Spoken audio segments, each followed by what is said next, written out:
Hi, I'm Jackson, and today I'll be presenting about the first evidence of life on Earth, which dates back to about 3.5 billion years ago, which is about 77.7 feet if we equate it like that. This moment is important because it represents the very beginning of what we are, or biology in general. The point where Earth shifted from being just chemical like a rock to us living things.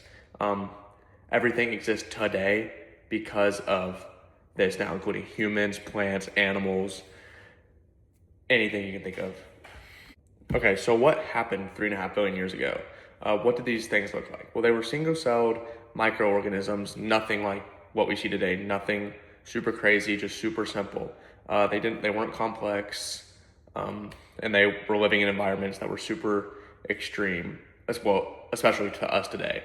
But even though they were simple, it still marks the first time anything was living ever, and that makes it significant today. So, is there any evidence of this or an exact time?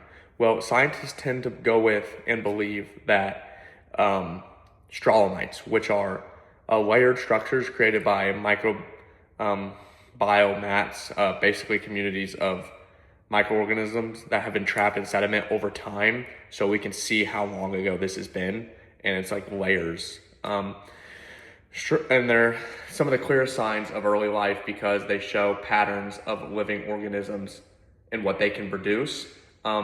Scientists can also study microfossils, which kind of help distinguish biological activity from non-biological activity. So to see what's living and what is not living. Where can we find these, or where did we find them? Mostly coastal areas because the pressure kind of acts like a time capsule of what we're trying to find. So like Western Australia is one, Greenland, and South Africa. Um, in regions where the ancient crust has survived billions of years of just geological change. So the more it can survive, the better look at we have and the more accurate.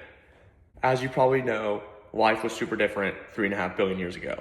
And what did it look like? Well, first of all, these organisms only lived in the ocean.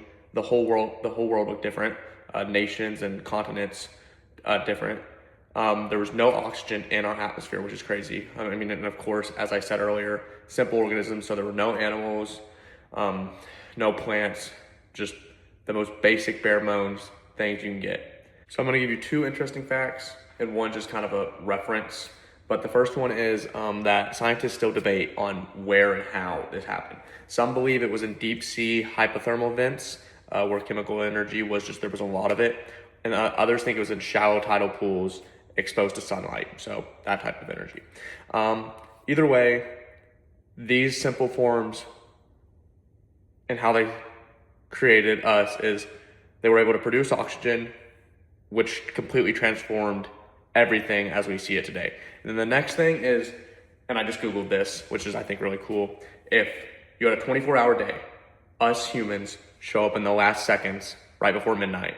And the first existence of life comes in about at 4 a.m. So that just shows you how little humans' existence in all of Earth's history is.